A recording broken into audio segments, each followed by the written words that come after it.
এজন শ্রেষ্ঠ পণ্ডিত হই তিনি তার সাধারণ প্রশ্নের উত্তর দিব নোৱাৰিলা। তোমার কি লাজ না লাগে? খেৰা বিপ্র অহংকার করে মানুহৰ পতন হৈ যায়, এই কথা সর্বশাস্ত্রই কয়। গতিকে শুনা বিপ্র নরোত্তম সন্ন্যাসীয়ে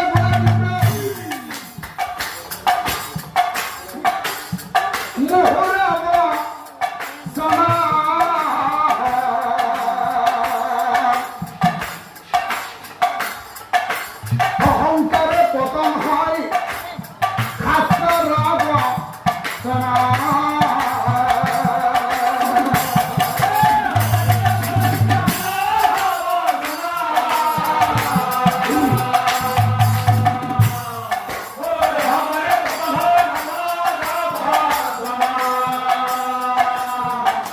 বিপ্র